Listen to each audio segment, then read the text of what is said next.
Morning, everybody. We call the meeting to order. Want to take the roll, please? Superintendent Chaudhary. Here. Secretary Churchill.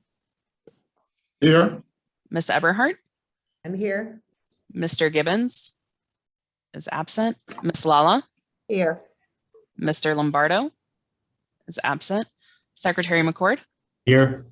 And Chair Casemeyer. Here. You have a quorum, Mr. Chair. Fellow members, we, as you know, we lost one of our board members tragically since our last meeting, Debbie Avera, and we'd like to say a few words about her. Cassandra's got some comments she'd like to make initially. Cassandra? Thank you, Mr. Chair. Today, we take a moment to remember IAC member Denise Avara. Denise lost a battle with cancer on October 19th at just 57 years old. She's survived by 3 sons, Christian, John, and Stephen, as well as her husband and her mother. We will remember Denise as a committed member to the mission of the IAC, serving as an appointee of the governor and a dedicated advocate for Maryland's public schools. The former president of the Westtown Elementary PTA in Catonsville, Denise developed an air conditioning initiative for the aging building, which led to a grassroots effort for a completely new school that opened in 2016. Denise received a Comptroller's Medallion in 2015 for her advocacy and a certificate of recognition from the Comptroller in 2016 for her leadership with the PTA and her work on the Cool School Initiative. Denise also received a Maryland Hero Award for her service on the Comptroller's Educational Advisory Council. Denise leaves behind a lasting mark on her local community and the state of Maryland and will be greatly missed. Our thoughts and prayers are with her family and friends as they mourn her tremendous loss. Thank you, Cassandra. Fellow members, I'd like us to take a few moments of silence in honor of Denise.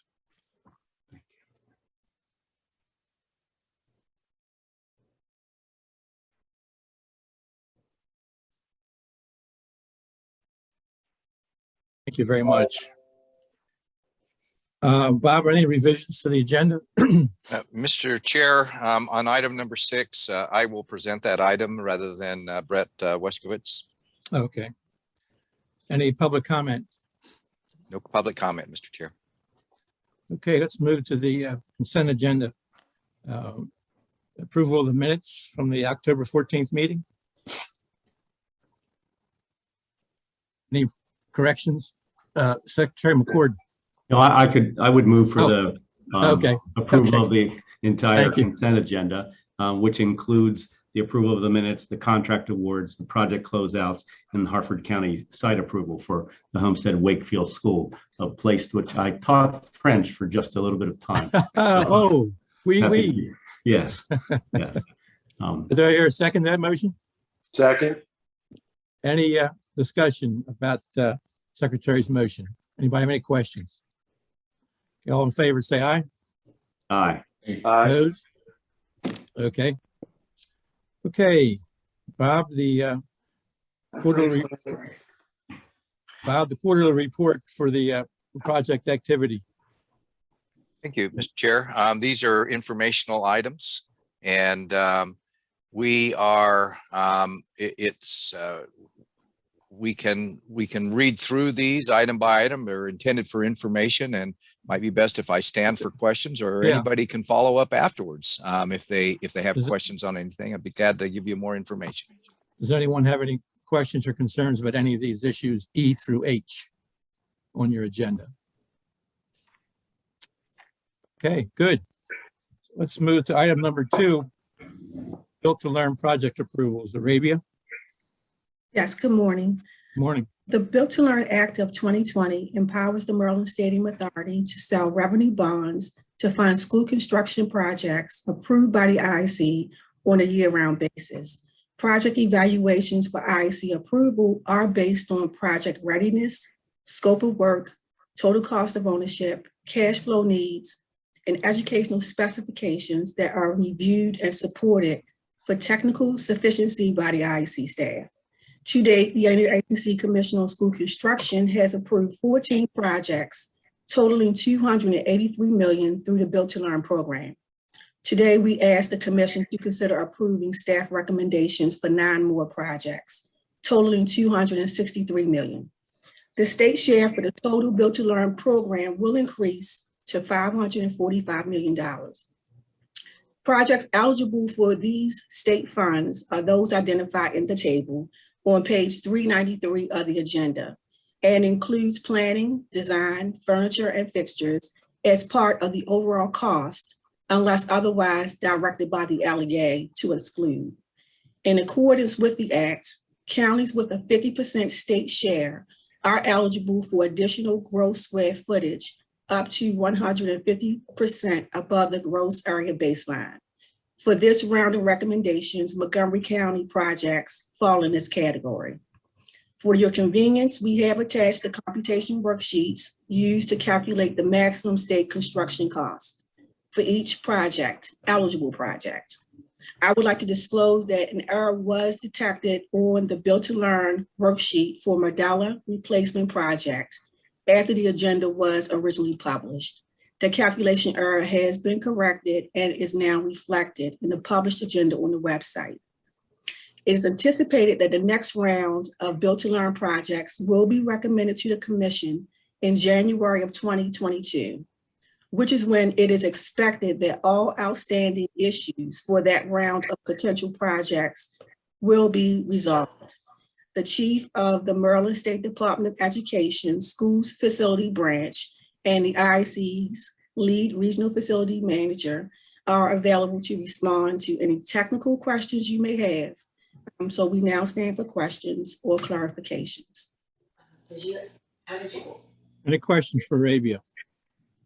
How many schools are represented by the $260 million?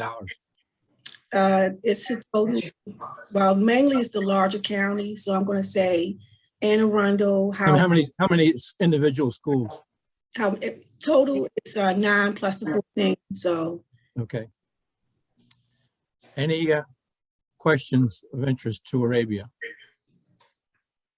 So Arabia, you want to state the motion again, please?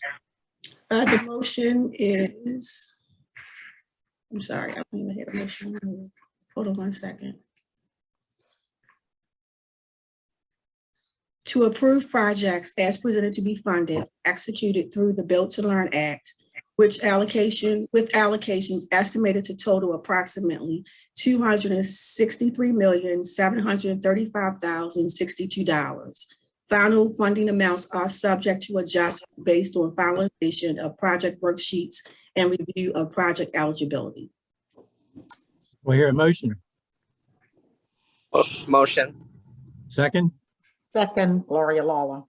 any more discussion? All in favor of the motion, say aye. Aye. Opposed? Okay, All right, thank you. so thank you, Arabia. So last month we had a little briefing from Cassandra about school funding. So we're going to try to do something like that every month to give us some more background on how this whole system works. So Cassandra, you want to tell us what you're going to talk about today? Yes, thank you, Mr. Chair. So today we are going to talk about the projects that are funded through the Healthy School Facility Fund. This is actually approval of these projects is the next item on your agenda. So before you do make those approvals, we wanted to do a brief presentation on the program as a reminder for the members who have approved these before and also for the public who watch our meetings. So the Healthy School Facility Fund was established by legislation in 2018 and requires the IAC to develop administrative procedures and to approve projects from the program. The program is used to address health and safety needs in school facilities. The procedures guide for the program requires that projects be funded in priority order. The highest priority projects are those that demonstrate an immediate life, safety, or health environmental risk. That includes any issue that's severe enough to cause a school to close or lead in water above 20 parts per billion. Second in the priority list is lead in water between 5 and 20 parts per billion. Then roofs, which just became eligible actually in this year's round of funding. This was not an eligible category in prior iterations of the Healthy School Facility Fund. then air conditioning and heating. But I do want to remind you that if the air conditioning and heating were so unreliable that they caused a school to close, they would be in that first category, not here. So this is just air conditioning and heating where there are some more moderate problems than complete failure. And finally, indoor plumbing, indoor air quality, and windows. Any project in one of the categories that I just described is eligible as long as the total project cost is more than $3,000, though this minimum can actually be waived if it's justified by the LEA. Some costs are ineligible through this program. These projects require a local share, which can't be supplanted by state funding. Funds have to be used to improve buildings where students are educated. It can't pay for staff salaries, and it doesn't pay for projects in gyms unless those gyms serve as a teaching station for students with critical special needs or have a direct impact on educational services that are extensive enough to require the school to be closed. Funding is approved in the capital budget each year and is required at $30 million per year for fiscal years 20 through 22 and at $40 million per year for fiscal year 23 and 24. For fiscal years 21 through 24, Baltimore City is required to receive half of the available funding. It should be noted that the IAC received funding for FY21. However, due to budget uncertainties as a result of COVID-19, we worked closely with DBM and decided to postpone allocation of the FY21 funding. So in the approvals that you'll make in the next agenda item, you will be approving $30 million in funding from FY21, $30 million in funding from FY22. And we also received an additional $40 million in federal ARPA funds, resulting in a total available funding amount of $100 million. This year, we did roll out a simplified online application process. When an LEA applies for a project, they're required to describe the scope of the project and the specific issue that they're correcting. Projects funded with FY21 funds have to be substantially expended by October of next year, and projects funded with FY22 funds have to be substantially expended by October of 2023. And with that, Mr. Chair, I can stand for questions. Thank you, Cassandra. Anybody have any questions on Cassandra's discussion about healthy schools? I have one question, Cassandra. It was about the second slide about eligibility and had buildings owned by the Board of Education or something like that. You call it, what does that mean? What did that mean? What that was saying is the building has to be a public school building. It has to be owned by a Board of Education. And it also has to be used for educating students. So something like an administration building wouldn't be eligible under this program. Garage, okay. Thank you for doing that homework. If there's no questions, let's move on to the report that Cassandra referred to, our Healthy School Facility Fund project approvals. Key Aaron's going to do that for us. Good morning, Mr. Chair and Commission members. We are requesting the approval of the Healthy School project allocations as identified in the project request and recommendations worksheet. The IAC has a total of $105.2 million available for allocation through the Healthy Schools Facility Program. This is made up of $5.2 million in prior year appropriations from fiscal year 2020, $30 million from fiscal year 21, $30 million from fiscal year 22, and $40 million from fiscal year 22 in American Rescue Plan Act funding, which must be used specifically to address heating, ventilation, and air conditioning projects. Baltimore City Public School System is required by statute to receive at least 50% of the funds appropriated to the fund in fiscal years 2021 and 2022. Today, we are recommending $102.8 million in project allocations in 17 different LEAs in Maryland School for the Blind for approval. Of the project recommendations, $49.7 million are for HVAC projects, $39.5 million are for roof projects, $5.1 million are for temperature regulation, $3.8 for window projects, $3.5 million are for roof and HVAC combined projects. $1.13 million are for lead remediation projects. $0.4 million for palming, and $0.3 million are for indoor air quality projects. Please note that the recommended lead remediation project at Homestead Wakefield in Haverford County is funding for bottled water only, as the school is scheduled to be replaced in the near future. If today's motion is passed, Baltimore City will have a remaining allocation of $2.4 million and has until April 12th, 2022 to submit healthy school facility projects for approval. Statute allowed for a separate approval process for Baltimore City Public Schools, and we anticipate that the additional projects will be submitted to utilize their remaining allocation soon. Staff recommends the approval of the fiscal year 2021 and 2022 projects and project allocations as presented in the recommendation worksheet. I'm now available to answer any questions and to read the motion for approval. Thank you, Kiara. Any questions? Okay, you want to read the motion, please? Kiara, you want to read that motion again? Yep.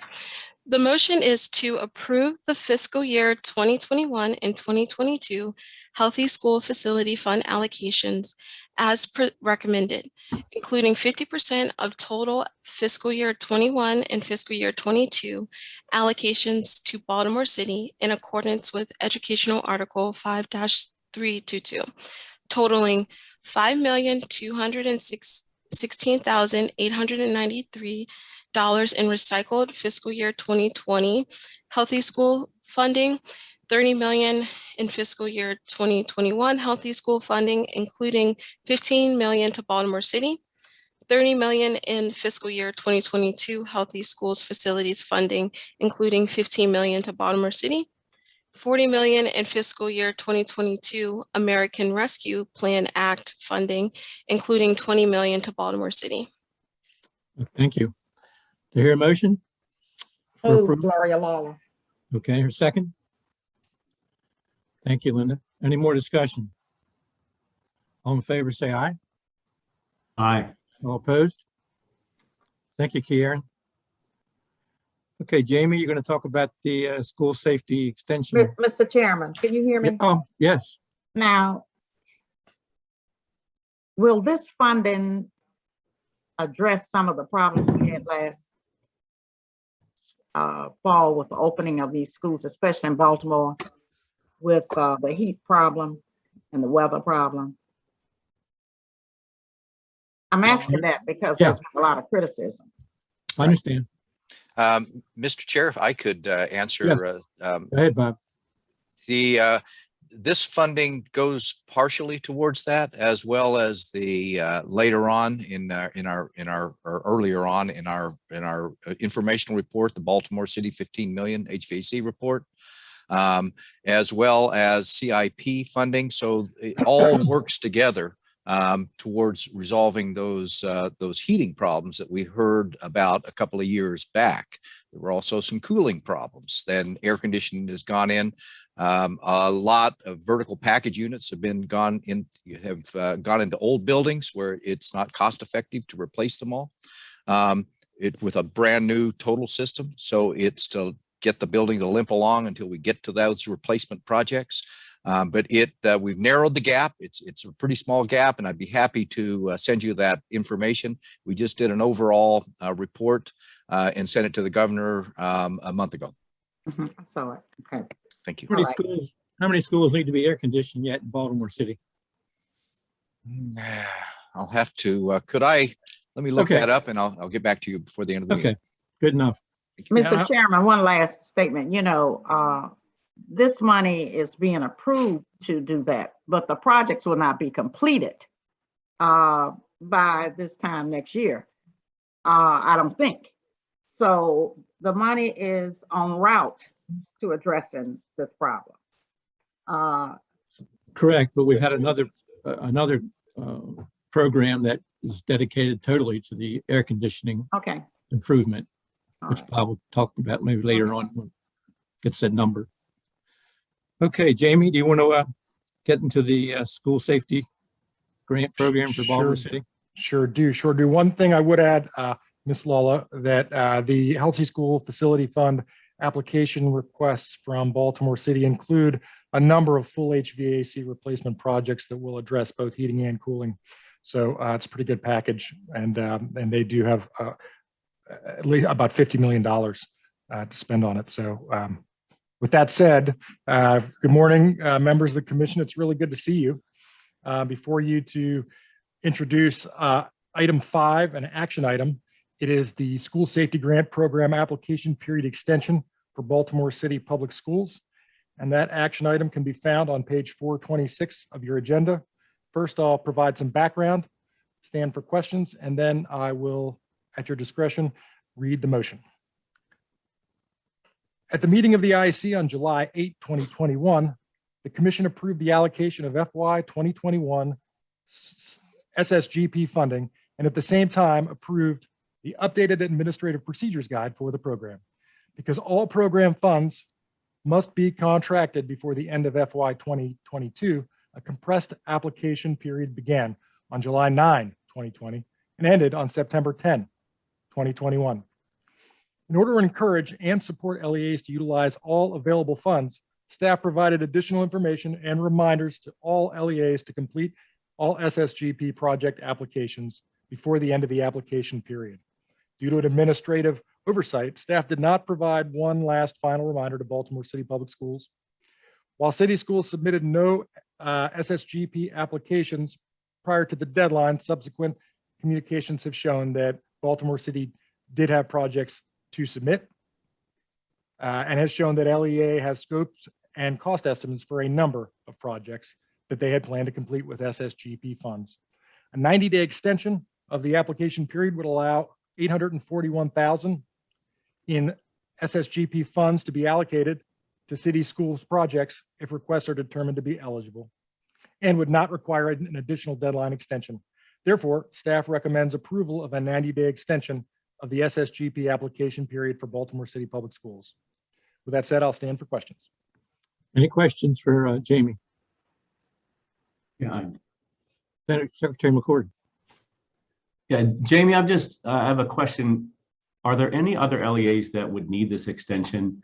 And the only reason I ask that is back on page 230 of the agenda with the safety school safety grants program, there's 3 LEAs that have total expenditures of 0. It's Baltimore County, 2.2 million allocation and 0 expenditure, and then Queen Anne's with only $290,000 of allocation but 0 expenditure, and then Baltimore City with $1.9 million of allocation and only 1.06 in expenditure. Is this an issue for other LEAs? The School Safety Grants Program, seeing zeros in the column of total expenditures, it's a little concerning to think that if there's an issue somewhere that we could have addressed because the funding was there, but it wasn't being utilized. If we have an issue as the IAC with granting the extension, or if there's any other way we can facilitate getting that money spent and getting those projects going, I'm just wondering, do we even need to amend this motion to let it encompass anybody else who needs the extension to get the money spent? I don't know if I'm mixing apples and oranges here, but I'm just making the observation. Secretary McCord, I think I can help to answer that. Okay. The report on page 230 is actually the first and second round of our FY 2019 SSGP funding. Okay. Those projects have been completely allocated to all LEAs. They have not submitted their reimbursement requests yet for us to be able to give them that money back. So the funding's completely committed. It just hasn't been expended yet.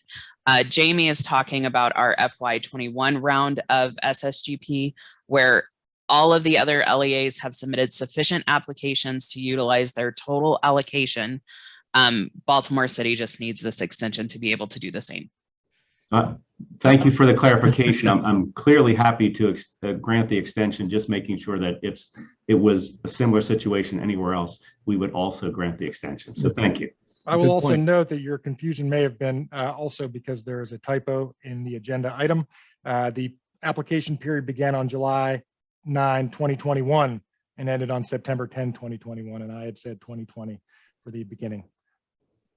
I wasn't trying to trip anybody up, just trying to make sure that our allocations actually get spent. And I know you do a good job doing that. So I just wanted to make sure if they needed our help some other way, we'd be willing to make sure that happens. So thank you very much. Appreciate the clarification.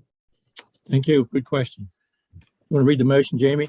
Sure do. The motion is to approve a 90-day extension of the school safety grant program application period for Baltimore City Public Schools. Your motion favorable? I'll move. So moved. Secretary Stokes, second. Okay, all in favor of the motion, say aye. Aye. Aye. All opposed? Okay.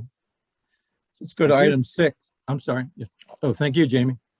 Let's go to item 6, which we talked about, I don't know, a month or so ago, the Washington County roof situation. Bob, you want to give us a little background on what the issue was? Yeah, thank you. Thank you, Mr. Chair. I'll give you the background, and then I see Jeff has come on and he'll introduce the rest of those from Washington County. But let me read the motion first. And the motion is to approve the termination of the contract award for the systemic renovation project at Western Heights Middle School. So the background is that Washington County terminated a contract for convenience and intends to rebid the project at a later date. Upon review of the request, staff questioned the then proposed settlement that appeared to make a substantial settlement payment on a contract that was protected by a performance bond, and the contractor's non-performance did not appear to be the cause of any fault of the LEA. It appeared to be a decision the contractor made that they couldn't go forward.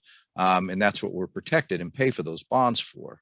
The contract cancellation was presented to the IAC at its meeting on October 14, 2021, and members asked a number of questions and deferred action on the item until future meeting, which is this one. And Washington County provided additional materials to staff last week and answered IAC questions that this has been included on this agenda along with an overall timeline that you can see in your package. Based upon review of the documentation provided, IAC has recommended that Washington County pursue a lower settlement at a previous time. That settlement has already been made, so it's water under the bridge at this point. And we don't believe that countering that in any way has any benefit. So we're made the recommendation to approve the cancellation of that contract, which will free up those dollars so that the county can allocate them to another project. Thank you, Mr. Chair. And Jeff? Welcome, gentlemen. Thank you. Thank you. Good morning, Chairman Kastmeyer, Commission members, IAC staff. I'm Jeff Pruitt, Chief Operating Officer for Washington County Public Schools. With me this morning is Mr. Robert Rollins, Director of Facilities Planning and Development, and Ms. Patty Ersprung, Deputy Legal Counsel. I'd like to thank you for the opportunity to present the position of Washington County Schools relative to the Western Heights Middle School project on behalf of the elected board of Washington County and our superintendent, Dr. Michael. As Bob mentioned, you do have a memo in your packet outlining the timeline of events and rationale behind Washington County's decision to terminate the contract for convenience with the awarded vendor. In short, after consultation with our architect, in-house counsel, and the superintendent, and considering the information before us, staff recommended to the elected board to terminate the contract for convenience. Staff believed that exercising the performance bond had a slim chance of success based on market and supply chain conditions related to the pandemic, and that the increase in cost and pricing of materials should be competed through a competitive bid process that was the most appropriate response based on the market conditions relative to a public procurement. WCPS respectfully requests that the IAC rescind its approval of this contract award and reserve the $1,051,000 allocation for future rebid of the project at a time when we believe the market may settle and be more competitive, and we're happy to answer any questions that the members have. Thank you. Thank you. Any questions from members about this proposal? Okay. So Bob, anything else you want to say? No, I could read the motion again if the members would like. Why don't you do that? Why don't you do that? To approve the termination of the contract award for the systemic renovation project at Western Heights Middle, 21.003.21 SR-roof. So someone will make a motion that we approve this proposal? So moved. So moved. Secretary McCord, second. Linda, you want to second it? Okay. All in favor of the motion, say aye. Aye. All opposed? Okay. Thank you for Mr. Chair. coming. Thank you, Thank gentlemen. you. Good to Thank see you, you, Jeff and Thank team. you. Ms. Upspring. Thank you all.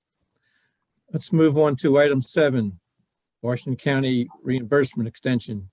Kieran, you want to take this again?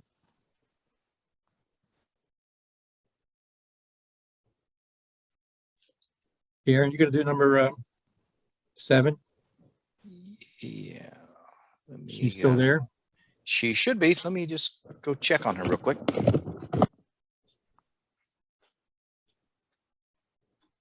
Walks right through the screen. That's great.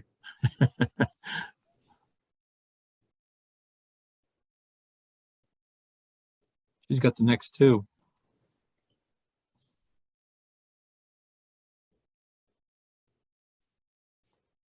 Brett, you still there?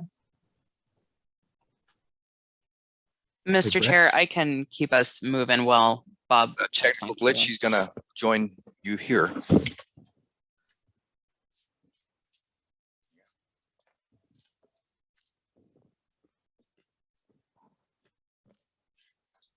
Hello. You okay? Yeah, my computer stopped working, so Get sorry yourself about settled. that. So we've got So the Washington County SSGP reimbursement extension request. So get yourself, are you okay Yep. now? Yep, Okay. I'm ready. Thank you. So we are recommending the approval of an extension request for the reimbursement deadline for the Smithsburg High School Safety Grant Program project. Washington County initially requested an extension to submit reimbursement for the Smithsburg High School Safety Grant Program project from March 1st, 2021 until June 30th of 2021. However, the project faced additional delays due to challenges with obtaining fencing materials and COVID-19. At this time, the project has been fully expanded and the LEA has provided the reimbursement request for review to IAC staff, but approval of the extension request to September 30th, 2021 is required prior to IAC reimbursing Washington County for eligible project expenses. Staff recommends the approval of the extension request, and I am now available to answer any questions and read the motion for approval. Any questions? Seems pretty straightforward. Yep. Make the motion, Karen. Yep, the motion is to approve a request to extend the reimbursement extension deadline for the Smithsburg High School School Safety Grant Program until September 30th, 2021. Hear a motion? Secretary Churchill, second by Ms. Everhart. All in favor, say aye. Aye. Opposed? Okay, thank you, Karen. So you got another one now too, number 8. Yep, last one for the day. We are requesting the IAC delegate to the executive director the ability to approve project extension requests for projects funded through the Aging Schools Program, the Healthy Schools Facility Fund, or the the School Safety Grant Program. In June of 2020, the IAC granted this authority for a period of 1 year due to an increased number of extension requests and out of a desire to grant extensions more frequently than is possible when approval by the IAC at a monthly meeting is required. Reasons for the requested extensions varied, but many were related to the COVID-19 related closures or supply chain issues. IAC staff continues to see an increased number of extension requests and requests that the IAC again delegate this authority to the executive director with regular reports to the IAC for a period of 1 year. Now available for any questions and to read the motion for approval. Okay, any questions about this? Want to read the motion, please?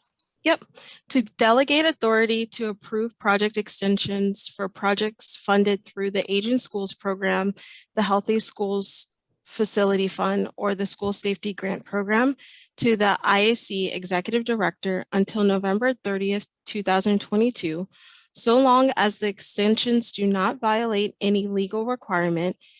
Any granted extensions are to be reported to the Interagency Commission at their next regularly scheduled meeting. Can I hear a motion? So moved, Lala. Second? Secretary McCord, thank you. Second, yes. All in favor, say aye. Aye. All Aye. opposed? All opposed? Okay, motion carries. Thank you, Thank Kiara. Nice to see you. Okay, number 9, Montgomery DeFeef Elementary, Built to Learn project. Brett? Morning, everybody. This Morning. item number 9 is for the cancellation of the DeFeef Elementary Built to Learn project. The motion is to approve the cancellation of the Montgomery County Public Schools FY22 DeFeef Elementary Built to Learn replacement project. Background information. In its May 27, 2021 meeting, the IAC approved the DeFeef Elementary replacement project. On September 9, 2021, the Montgomery County Board of Education adopted a resolution to transfer the funds from the DeFeef Elementary School project to 6 other capital projects in the approved capital improvement plan. Montgomery County Public Schools is dealing with a funding shortfall between budgeted costs and actual planned expenditures due to a significant increase in construction costs. After evaluation of capital projects, the DeFeef Elementary School project was identified as a cancellation that would address the budget shortfall. The DeFeef Elementary School project was to address aging infrastructure as well as overutilization at Rachel Carson Elementary School. With decreased enrollment projections, the overutilization at Rachel Carson Elementary School will be reduced to a manageable level. The reallocation of funding from this project will allow MCPS to offset the increase in construction costs and commence with the construction of 6 other capital projects. Staff recommends approval of the proposed motion to cancel the fiscal 22 Built to Learn Act DeFeef Elementary replacement project. I stand for questions. Any questions? You want to read the motion, Brett? Sure. So the motion is to approve the cancellation of Montgomery County Public Schools fiscal 22 DeFeef Elementary Built to Learn replacement project. Do I hear a motion? Favorable. Deborah Hart makes a motion. Secretary Churchill seconds. All in favor, say aye. Aye. Aye. All opposed? Thank you, Brett. Motion carries. Is there anything else anyone wants to bring up before we adjourn? Mr. Chair, I can give you a little more information. So I can get it back up here on the AC. But we have, it looks like for Baltimore City that we started off with about 21 schools without AC, but we have funded. It looks like all but 4 are going to be able to be completed in the next 3 years. And of those, and I certainly, if this is not correct, I'll send something out to all the members. So, I think only of those 4 that are remaining that are not going to be able to get completed in the next 3 years. All of those 4, only 1 of them is owned. The other 3 are either going to be disposed or are leased. And again, I will create a quick report and get that sent out to you, Senator Lala, and I will copy all the other members. How about the heating issue too? The heating, there does not appear to be any heating issues at this time. Okay. And I want to compliment Baltimore City because after that big cooling disaster, they installed sensors in each of their schools so that they can see ahead of time that they're starting to lose heat and get the maintenance team over early in order to make those adjustments. Their maintenance is on an old system, requires a lot of work. Baltimore City is in that boat. And but by adding that feedback system where they can monitor this thing, they have really minimized the risk of losing buildings or the use of buildings because of lack of heat. Senator Law, any questions about that? Okay. All right. The only other thing I wanted to say is you probably, many of you are aware, there's been this committee, a work group chaired by Senator McIntosh regarding the assessment and funding of our schools. Next month, Bob will probably give us an update on summarize that activity that's occurred throughout the summer and fall with that work group. So is there anything else anyone wants to bring up? Okay, well, it's great to see you all. And I just want to adjourn this meeting in memory of Denise Avera, and see you all next month. Thank you. Thank you, Mr. Chair. Thank you, Mr. Chair. Thank you, members.